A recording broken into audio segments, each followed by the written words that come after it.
السلام علیکم ورحمۃ اللہ۔ سورہ نساء مدنی صورت، چوتھے سپارے کا 13واں رکوع، آیت نمبر 12۔ اعوذ باللہ من الشیطان الرجیم، بسم اللہ الرحمن الرحیم۔ وَلَكُمْ نِصْفُ مَا تَرَكَ أَزْوَاجُكُمْ إِن لَّمْ يَكُن لَّهُنَّ وَلَدٌ فَإِن كَانَ لَهُنَّ وَلَدٌ فَلَكُمُ الرُّبُعُ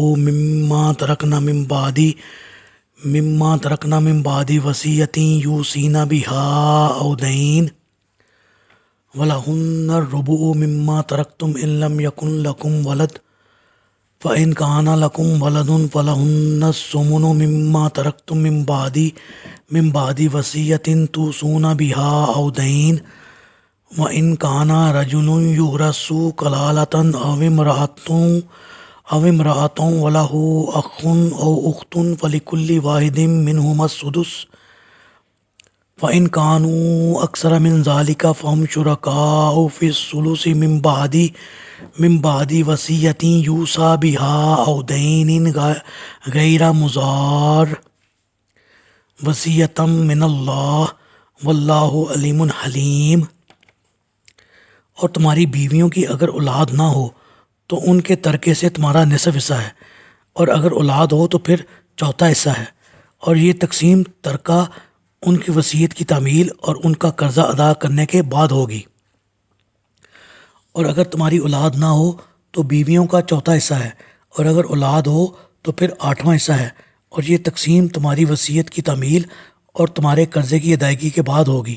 اگر میت کلالہ ہو، خواہ وہ مرد ہو یا عورت ہو، اور اس کا ایک بھائی اور ایک بہن ہو تو ان میں سے ہر ایک کا چھٹا حصہ ہے، اور اگر بہن بھائی زیادہ ہوں تو وہ سب تہائی حصہ میں شریک ہوں گے۔ اور یہ تقسیم میت کی وصیت کی تعمیل اور اس کے قرضے کی ادائیگی کے بعد ہوگی، بشرط یہ کہ اس کے قرضہ کی ادائیگی یا وصیت کی تعمیل میں کسی کو نقصان نہ پہنچ رہا ہو۔ یہ اللہ کی طرف سے مقرر کردہ حصے ہیں، اور اللہ سب کچھ جاننے والا اور بردبار ہے۔ جی، اسلام کا قانون میراث نازل ہونے سے پیشتر عرب میں وراثت کے 3 طریقے رائج تھے۔ نمبر 1، ایک دوسرے سے عہد، یعنی کوئی شخص کسی دوسرے کو کہہ دیتا کہ میری جان تیری جان، میرا خون تیرا خون، میں تیرا وارث تو میرا وارث۔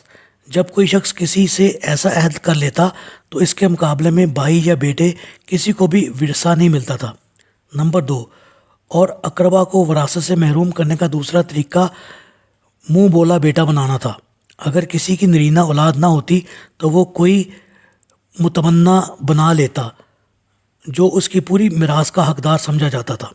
نمبر 3، اور اگر اولاد میں میراث تقسیم ہوتی تو اس کی صورت یہ تھی کہ حصہ صرف ان بیٹوں کو ملتا تھا جو میت کی طرف سے نیزہ لے کر لڑ سکتے تھے۔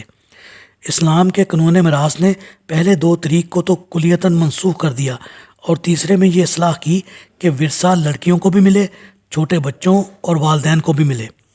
جب مہاجرین نے مدینہ کی طرف ہجرت کی اور مہاجرین کی معاش اور آباد کاری کا مسئلہ پیش آیا تو رسول اللہ صلی اللہ علیہ وآلہ وسلم نے مہاجرین اور انصار میں مواخات کا سلسلہ قائم کیا۔ اس وقت تک احکام میراث نازل نہیں ہوئے تھے، چنانچہ رسول اللہ صلی اللہ علیہ وآلہ وسلم کے حکم سے ان بائی مہاجرین اور انصار کو ایک دوسرے کا وارث قرار دیا۔ پھر جب مہاجرین کی معاشی حالت قدرے سنبھل گئی تو یہ قانون منسوخ کر دیا گیا، اور وراثت کے تفصیلی احکام اس صورت میں نازل ہوئے۔ اسلامی قانون وراثت کا مدار 3 چیزوں پر ہے: نسب، نکاح اور ولا۔ نسب میں 3 پہلوؤں کو اس ترتیب سے ملحوظ رکھا کہ سب سے پہلے اولاد کا، جیسے کہ ابتدا ہی میں اللہ تعالیٰ نے فرمایا یوصیکم اللہ فی اولادکم للذکر مثل حظ الانثیین۔ دوسرے نمبر پر والدین کے حصوں کا ذکر ہوا، اور تیسرے نمبر پر بہن بھائیوں کا ذکر ہے۔ نمبر 2، نکاح سے مراد مختلف صورتوں میں میاں اور بیوی کے حصوں کا ذکر ہے۔ نمبر 3، ولا سے مراد یہ ہے کہ ایک ایسا آزاد کردہ غلام جس کا کوئی رشتہ دار موجود نہ ہو تو اس کا وارث وہ مالک ہوتا ہے جس نے اسے آزاد کیا تھا، اور یہ صورت آج کل مفقود ہے۔